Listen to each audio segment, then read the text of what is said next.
Chapter 15. 3 Days Amongst Sea Dogs. Maggie, Marie, and I stood under the porch for a few minutes. Tomorrow, the guards will start looking for their escaped prisoner, Maggie said. I'll leave this village then, I said.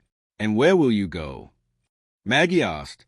To my home, the Yellow Lotus. The battle will start there soon. As I have said, Mr. Smith will appear on the battlefield near the beginning of the end of the battle.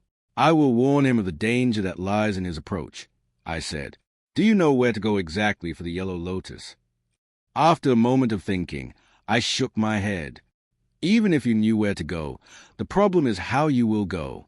Upon a little inquiry about this place of yours, I have learned that it is more than 500 kilometers away from here. Wagons don't travel for that long, and going on foot is not possible. The only way is to go by sea. You will reach there in 3 days. In the west, there is a path that leads to the port of Catal. It's some distance away, Maggie said. But I don't have any money to travel even on a boat, I said. Leave that to me, dear. You just prepare for your journey tomorrow, Maggie said. Thank you, Mrs. Curtin, I said and nodded.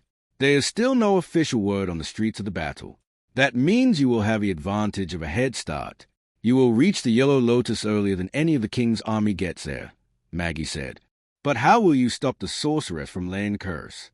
She will be well protected by the soldiers on the battlefield, Marie asked. Mr. Smith will find a way. After all, he is nothing but a sorcerer himself, I replied. What if Mr. Smith fails again and meets the same fate? Marie objected. That must not happen otherwise. Everything for me will be lost, I said, shaking my head.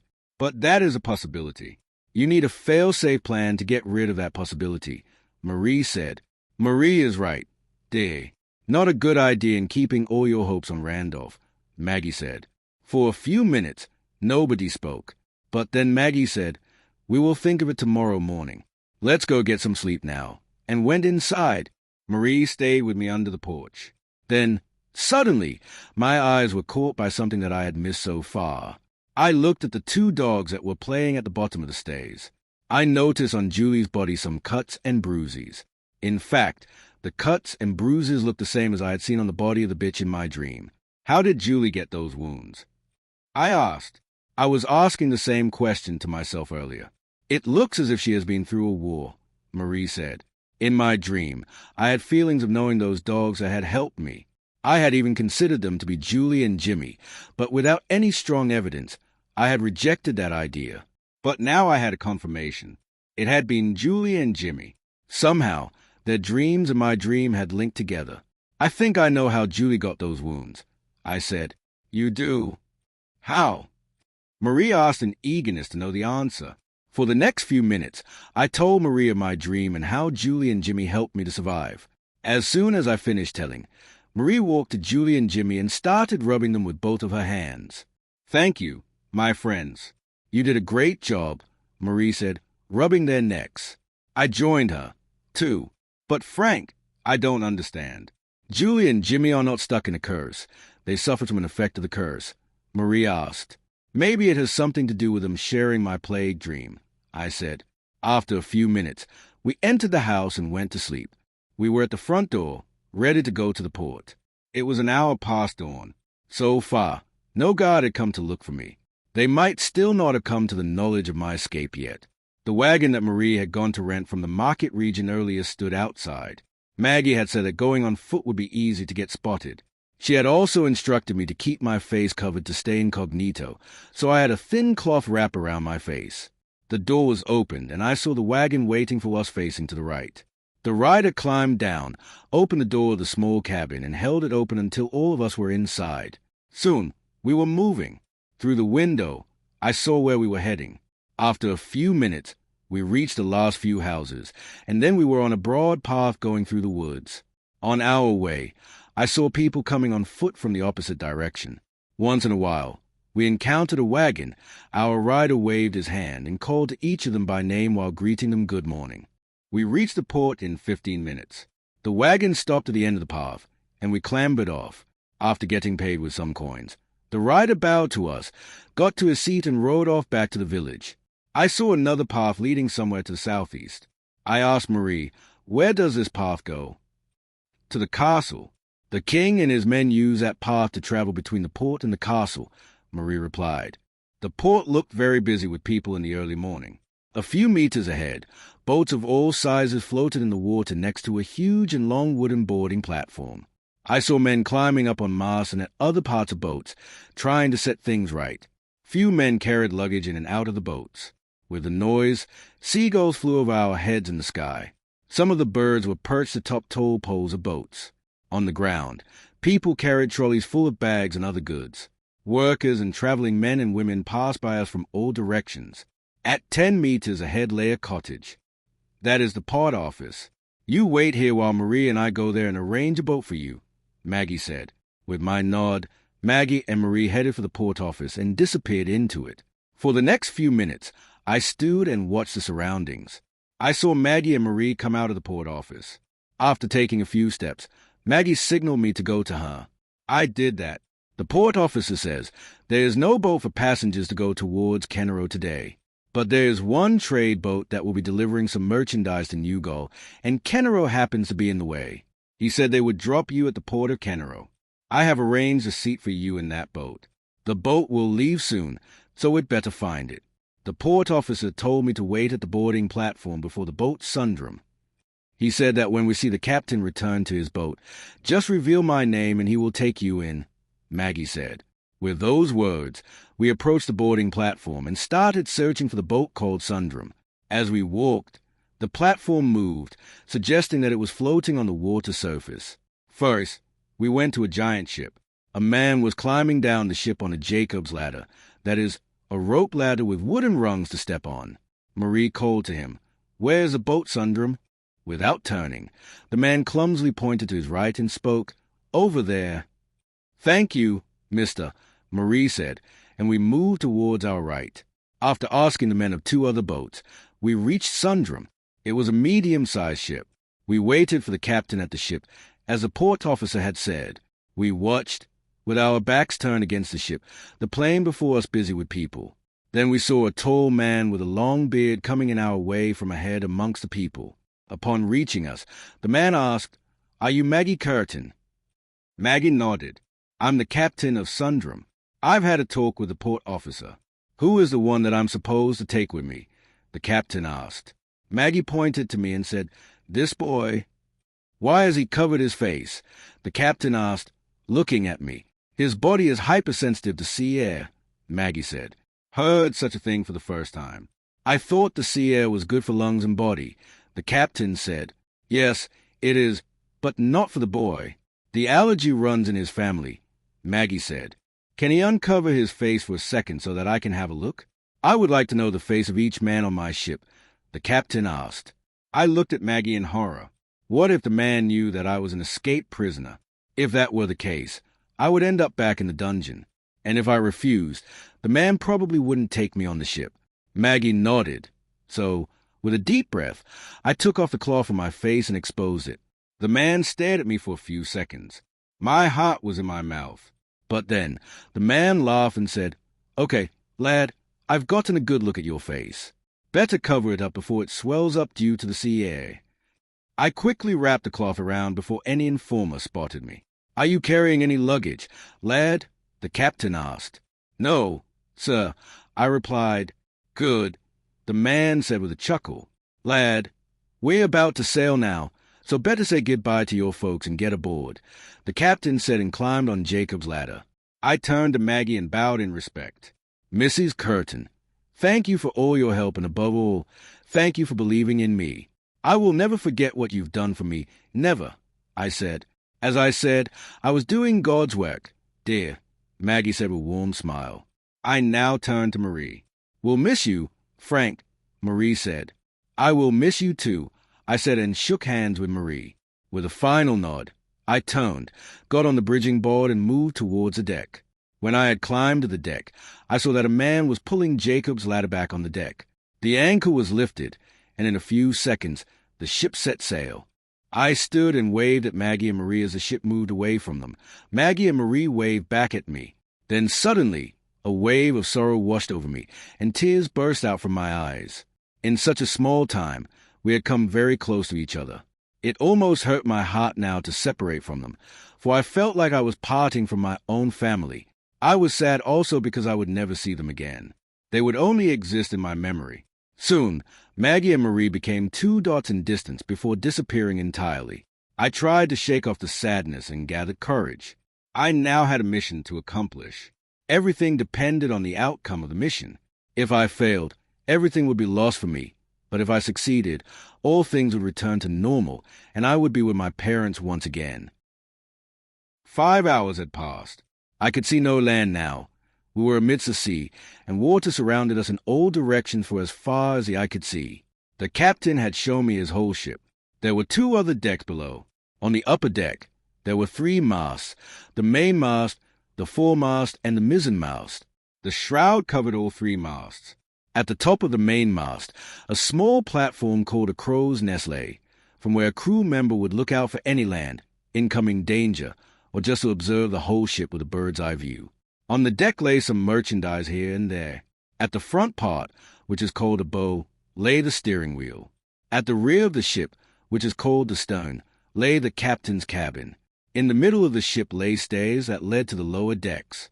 On the lower deck, at the front of the ship were the crew's quarters. At the rear lay the captain's quarters, and the area in between was loaded with merchandise. On the lowest deck lay a cargo hold, where the rest of the merchandise was stored. The sun had climbed over our heads, suggesting noon. It was the first time I was traveling by sea. I had been having a hard time getting sea legs, so I still walked unsteadily on the deck. The captain had allocated me a bed in the crew's quarters, and had told me to retire there whenever I felt like it. I spent the rest of the afternoon on the deck watching the sea from the right side of the ship, also called starboard, and the left side, also called port. Later in the afternoon, I retired to the crew's quarters. I was lonely in the quarter, for all the crew were at work. Without anything to do, I drifted to sleep. I awoke in the late evening. I was lucky that it was a dreamless nap. I got to the upper deck and saw that the sun had already sunk and light had failed. I observed that the ship had been berthed next to a dock. We were at some port. Was I at Kenro already? I thought. Under the moonlight, 2 men were pulling with ropes some goods on the deck from the dock below. When they were done pulling up the goods, I approached them and asked for this place. They said it was Matuk, and they had docked the ship here to load out and load in some merchandise. I asked how much time before we reached Kenro. They said that there was still 2 days to go. Without bothering them further, I then left them to their wake. The port looked less busy than that of Qatar had been in the morning. I waited on the deck for half an hour before the loading was complete. Soon after that, the captain climbed aboard. Away from King Chan's men, and thus away from danger, I had taken off the cloth from my face. "Lad, it seems that your body is finally getting the hang of the sea air," the captain said. I nodded with a smile. The captain then ordered his men to pull the anchor back and set sail. As soon as the men heard the order, they put themselves into action, and in a few minutes, the ship started moving on the water. 6 hours had passed since we departed from the port of Matuk. It was past midnight. I had returned to the crew's quarters. A lantern illuminated the quarter with warm light. Some men slept while others worked on the deck. Since I took a decent nap in the afternoon, I couldn't sleep, so I lay in my bed, staring at the ceiling. Then, suddenly, I heard a bell ring continuously. The men, who had looked to be in deep slumber seconds ago, were now rushing towards the stairs and to the upper deck. The bell continued to ring. "What is it?" I asked myself while getting off the bed and moving towards the stairs. Upon reaching the deck, I saw that crewmen had put themselves in furious movements. The man standing in the crow's nest yelled a warning again and again. "We've got company. A pirate ship. A huge pirate ship is approaching." I couldn't see anything from down on the deck, for mist surrounded us for a few meters. The door of the captain's cabin slammed open, and from the back of the ship, the captain came out through it. He, with long strides, moved towards the front of the ship. When the captain reached near me, I asked quickly, "What is it, Captain?" "It's a pirate ship. Pirates are targeting my ship to loot," the captain replied and continued to go towards the front of the ship. He reached for the steering wheel and started to steer it furiously, trying to evade the pirate ship. In a few minutes, a giant ship came into view. Despite the efforts of the captain, the pirate ship slowly neared our ship. More than 24 men with drawn swords stood on the deck of the pirate ship. They looked bloodthirsty and were yelling at us madly. When both of the ships came a few meters from each other, with a loud thud sound, the rope hook struck the railing of the starboard of our ship. "They are pulling us closer," a man on our ship called. When the sides of the two ships touched, 5 of the pirates climbed over the side barriers and jumped on our ship. "We shall murder each of you and then plunder your ship." "It's been a while since our blades tasted some blood," a pirate said, a cold smile on his face. "We will start with that boy," another pirate said, looking at me. "Prepare to die," the pirate shouted and rushed towards me. I quickly retreated to the port side. When my back touched the side barrier of the ship, I brought out my knife and held it to my chest level in my right hand. When the pirate had reached a fighting distance, he laughed at my knife. "Boy, you can't hope to defend yourself with that puny weapon." The pirate spoke mockingly, as if wary of the danger. Suddenly, the knife started to quiver and gleam. The pirate's face became serious, and he stared at my knife. "What sorcery is this?" the pirate asked. Before my eyes, the blade shapeshifted into a long silver battle sword. "Nice magic, lad, but it won't save you. Now, die," the pirate spoke and swung his sword towards me. I blocked the attack with my sword. "Nice block, lad. Now, try to block these."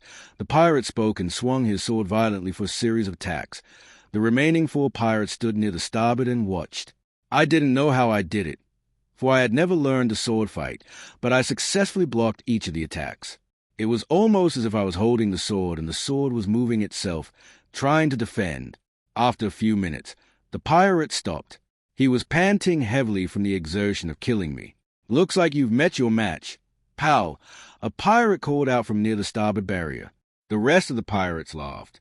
The pirate near me had become very angry and said, turning me into laughing stuff before my friends, "Now you've really done it. I am angry." With those words, the pirate furiously started swinging his sword. After blocking 15 of his attacks, something unexpected happened. As soon as my sword had parried the 15th attack, it thrust into the gut of the pirate. The pirate let out a scream of pain and fell to his knees, his mouth vomiting blood. I looked at the dying man in horror. In a few seconds, he fell on his chest and face. He was dead. The sword had made me do a terrifying deed. "Kill the boy," a pirate called out, and 3 of the pirates rushed towards me. When the pirates reached in proximity to me, one of them said, "You will pay for what you have done. Pay with your life." "I didn't kill your friend. It was this sword." I tried to explain. "Are you trying to mock us or my dead friend?" The pirate on the left spoke and attacked me. I parried. Now, the middle one thrust his blade at my head with great force, but I parried it too. Before the right one could swing his first attack at me, my sword caught him in the throat. Blood burst out from the deep cut that had been made by my sword. The pirate dropped his sword, and while holding both hands to his throat, he fell on his back. My sword then made a wide swing and cut through the stomach region of the remaining 2 pirates. They shared the same fate as their friends. After watching his mates getting murdered, the pirate, who stood at the starboard barrier, called out for reinforcement. "Aye, Captain," came the voices from the pirate ship, and in a moment 10 men jumped on the deck and rushed towards me. Before they could reach halfway from me, the sword rose to my chest level, its end pointed at the incoming pirates. I had no idea what it was trying to do. The sword shone with a blue color, and lightning surged through all of the silver parts. Then suddenly, some kind of blue energy emitted from the tip of the sword. The emission happened with such great force that I was almost pushed back a step. The blue energy engulfed each of the 10 men who were rushing towards me. The men shook violently as if struck by lightning, and within a few seconds, their bodies turned into mere skeletons. The skeletons then one by one collapsed onto the deck. The pirate captain saw it all and, with panic, climbed back to his ship. "Retreat! The boys got some powerful, evil magic," he called out to his crew. Without even bothering to take their hooks from our starboard barrier, the pirates let go of the ropes and began to put some distance between our ship. Soon, the pirate ship was lost in the mist and vanished from view. My sword had shifted back to its original form, so I tucked it back in my breech pocket. The ship's captain, who stood at the steering wheel, walked to me. Upon reaching, placing his hand upon my right shoulder, he said, "Lad, I don't care how you did it, but I thank you for saving our lives and my ship. We would have been dead meat if it weren't for your help. You taught those murderous pirates a lesson. They will think twice now before pillaging any ship." I nodded, still terrified of the fact that I had taken many lives. After a moment of silence, the captain said, "Lad, how would you like to be my crew member? The sea is terrorized by such pirate ships. I could use your protection. You would be paid generously." "I thank you for your kind offer, sir, but I have a place to go and things to do," I said kindly. "No problem. Lad, I will not push you to join me." Again, "Thank you for the save," the captain said, turned and started giving orders to his crew to continue their journey. I saw as the men cleared the deck of the dead bodies and bones. One by one, the bones and the bodies were cast into the water. They unhooked the free rope hooks from the starboard barrier and stored them for their use. For an hour, I stayed on the deck before going to the quarter and sleeping. I woke up at noon. Luckily, the dream had not been so bad. I got to the deck and saw that the crew had sat down in a circle and were having lunch. A man called out, "Boy, come join us." I was feeling a bit hungry, so I went there and sat in the space between two men. 6 men sat on either side of me in the curve, and a man in front of me. A man handed me a plate with fish, saying, "Hope you like seafood." I said, "I'm a vegetarian." "More food for me, then," the man said, and took the plate back. The man handed me another plate and said, "There are some nicely cooked seaweeds if you would like." I accepted the plate and started eating from it. While eating, I heard the men chatter. "There is no better life than life on the sea," the man sitting in front of me said. "If you count out pirates and storms," a man on my left said. "Speaking of pirates, you did a great job saving all of us from death last night," a man on my right said. "Yeah, we're in debt to you," the man in front of me said. "How did you learn to sword fight so nicely?" "You defeated pirates, and pirates are some of the best sword fighters out there in the world," a man on my left asked. I didn't bother to tell them the truth and chose to lie instead. I have been practicing it since a young age. "And the magic?" a man from my right asked.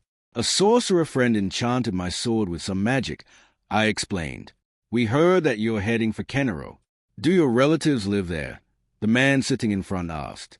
"There's where I live," I replied. "Oh, so you're headed home then," the man in the front said while nodding. "Hey, Bill, how's your baby girl? Have you thought of a name for her yet?" a man from the left asked. "She is fine. At the end of this week, I'm going home to see her and won't be on the ship for a few days. I've talked with the captain about taking a few days off, and he agreed. Since Port Tabar, my home, is one of the places where we will be loading off some merchandise, I will get off the ship. The captain said he would pick me up from Port Tabar when the ship returns from Nugo. He said it will be 10 days until the ship returns to Port Tabar. After picking me up, we will continue our journey back to Port Catal. And yes, Charles, I have already decided the name. It's Jennifer," Bill replied. "Nice name, mate," Charles said. "Hey, Ronald, have you fixed the broken rungs in the old Jacob's ladder yet?" a man on the right asked. "I'm working on it," Ronald replied. "I just can't wait to reach the tavern at the port of Nugo.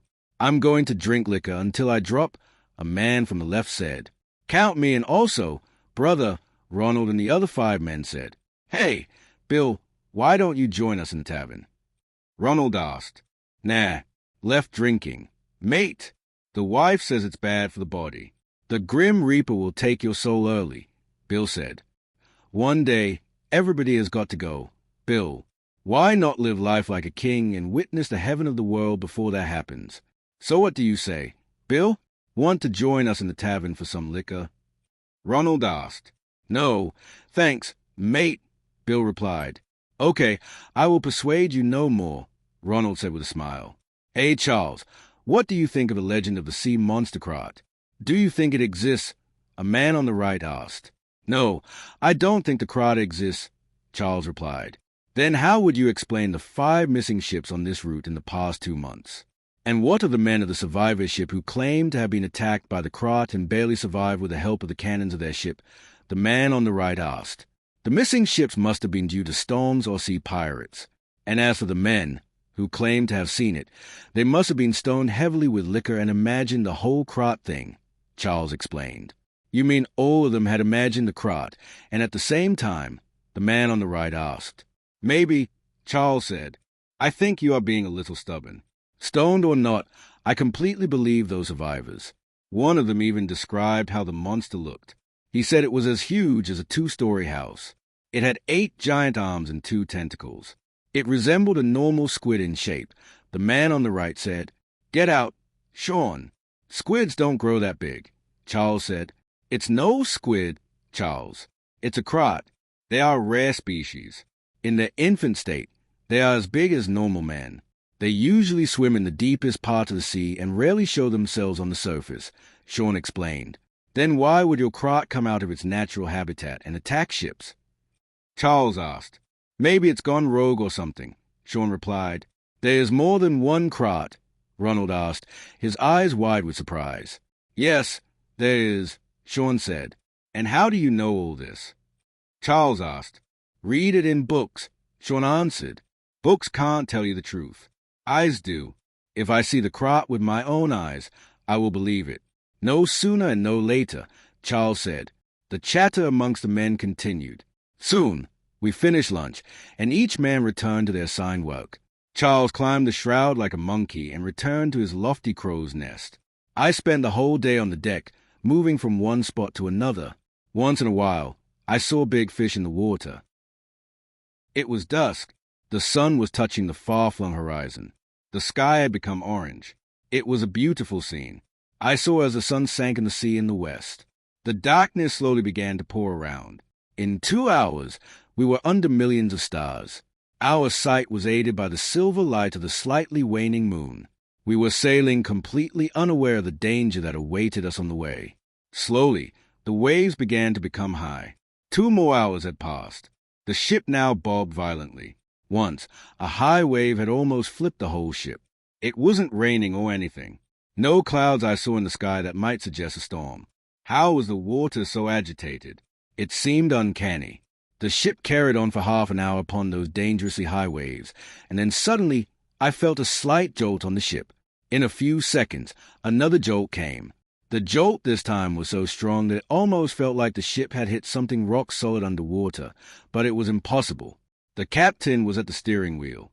The high waves splattered the water all over the ship.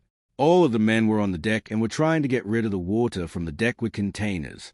The trapdoor leading to the lower decks had been shut tightly to keep the water from getting to the lower parts of the ship. I stood at the mainmast, holding the pole firmly to avoid sliding to the side of the ship and falling off into the water.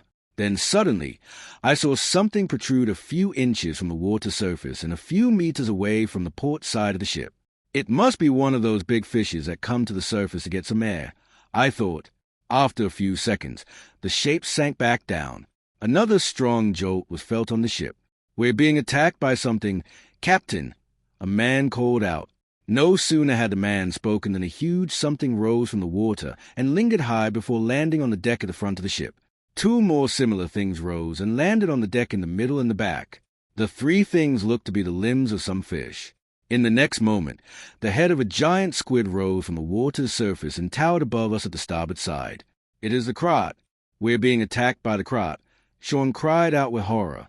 Oh, dear God, it is huge. Everybody, grab hold of something and keep away from its arms. The captain yelled out to his men. The creature was as huge as a 2-floored house and shaped like a squid, just like Sean had mentioned. Most of its head was covered with some kind of cone-like shell. It had 5 giant eyes. I still stood at the mainmast. A few meters from me lay an arm of the Krat. I prayed to God that it wouldn't get me. But it did. The arm moved and grabbed my feet. I was lifted in the air and dangled upside down above its head. I quickly bent up, got my knife and stabbed the arm of the creature that was holding me. The grip loosened, and I fell atop the shell of the Krat. After my body was smacked against the solid shell, I slid down the shell. I was a few meters away from the ship. If I landed in the water, I would have no chance of surviving. Somehow, I must land back on the ship. Quickly, my mind thought of a trick, and without any delay, I put the trick into action. I was sliding down the shell with my face facing the shell. I quickly bent my legs and pushed the shell hard with them. The force sprang me back a few meters, and I landed on the deck of the ship. I fell on my back, the impact knocking the wind from my lungs. For a few seconds, my vision became blurry before returning to its normal state. I clambered to my feet and saw that the knife, which I hadn't let go of, had become a sword. The Krat's giant hand rose high above and came down upon me. I rolled out of its way at the last moment and survived being squashed. Immediately, I got to my feet and went for a counterattack on the Krat's resting hand. I held the sword with both hands and stabbed and sank the whole sword into the Krat's hand. My sword emitted lightning, which surged through the entire body of the Krat for almost 10 seconds. The Krat was stunned, and its head fell on the deck. I quickly rushed to its head and stabbed my sword in one of its 4 eyes. Blood burst out as I pulled my sword back from the eye. The Krat screamed in pain. Its sound was of a screeching of metals, which was harsh and intolerable. It immediately woke up from its stunned state and raised its head. An arm swept the deck, and I jumped over it. An arm rose and came down on me again. I rolled out, but due to the bobbing ship, I rolled a bit far from its resting arm. I quickly got to my feet and ran to stab the sword. But when I reached a few paces from its arm, the arm lifted back in the air. An arm then swept the deck. I ducked underneath. Another attempt to squash me was made by the Krat. I rolled away just at the nick of time, got to my feet, and sank the sword into the flesh of its arm. The lightning surged through its body, and its stunned head fell on the deck. Without wasting any time, I ran to the head and stabbed my sword into one of the remaining eyes. The Krat again gave a harsh, screeching sound of pain. I quickly retreated from its head. I had taken out 2 of its eyes. If I took down the remaining 2, the Krat would be blind and would probably leave the ship. The Krat now raised 3 arms and brought them down one by one. I moved and dodged the first one, the second one, and rolled out the third one. I got to my feet, stabbed its arm, and repeated the process, destroying another eye. Only 1 eye left. I can do this, I said to myself. No sooner had I said that than an arm swept the deck and caught me in my legs. It held me high above the ship. The arm was squeezing me, trying to choke the life out of me. In a few seconds, I was struggling for breath. My body was going numb slowly. When I thought I was done, I heard a loud thundering sound. I looked up, but there were no clouds. Soon, I saw smoke rising from the starboard side of the ship. Another sound came, and this time, I saw what it was. Men were firing cannons. I saw the cannonball travel through the air, and it missed a Krat and landed far in the water. The cannon was fired again, and this time the cannonball hit the target. As soon as the ball hit the target, the arm let go of me, and I fell. As I fell, I saw a crow's nest coming my way. I quickly stretched my right hand and tried to grab hold of the edge. I successfully grabbed the edge with one hand. I threw my sword into the nest and used both of my hands to climb into the nest. The cannon had stopped firing. Maybe they had run out of cannonballs, I thought. The crow's nest was lofty, and the head of the Krat loitered a few meters from me below. Its attention had completely left me. Can I do it? I asked myself. After a moment of thinking, I said, there's only one way to find out. And with holding the sword in my left hand, I made a lunge towards the head and to the last remaining eye of the Krat. When my feet had left the nest, time slowed down. Slowly, I saw the Krat's eye rising and coming closer. I grabbed the sword with both hands and raised it above my head, ready to thrust it. I was 10 meters from the eye, 9 meters, 5 meters, 4, 3, 2, 1. My sword penetrated its eye, and the sword sank deep into it, destroying the sight of the Krat completely. I dangled by the handle of the sword, as the sword lay stuck in the Krat's eye. My body was covered in the blood that had gushed out of the Krat's eye. Then, with a cry of pain, the Krat let go of the ship. An arm seized me and flung me down towards the ship. I descended through the air and bounced off the shroud at the bottom of the mainmast and fell on the deck. The shroud had absorbed most of the impact, so I avoided any injury. The Krat began to sink in the water. Soon, the Krat disappeared from view. I stood at the mainmast, tucking my shape-shifted knife into my breeches pocket, when suddenly the trapdoor, which was a few paces away from me, slammed open, and I saw all the crew coming out of it one by one. In the end, the captain came out. All the men surrounded me and shouted in celebration of the victory. The captain walked to me and shook my hand. "Lad, you did it again.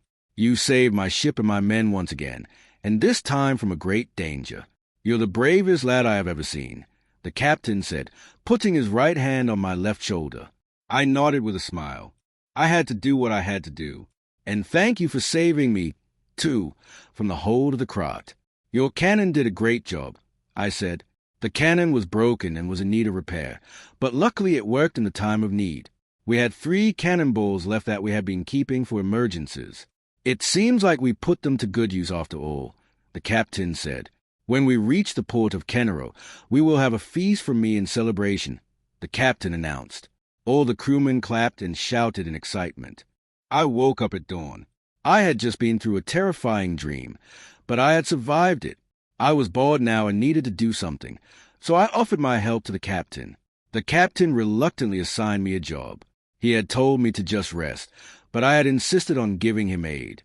I mopped all the decks. By now, I had got to my sea legs, so I walked the deck without any struggle.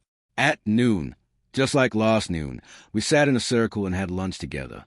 After finishing lunch, each of us, including me, got back to work. It was late afternoon by the time I finished mopping all the decks. Then I helped men catch fish with nets. After 3 hours, when we had caught plenty of fish, we pulled back the nets. Today was the last day of my being on this ship. The captain had said that early in the morning we would be at Kenero. Time passed, and soon we were sailing under the stars. A few hours before midnight, all of us gathered in the middle of the deck.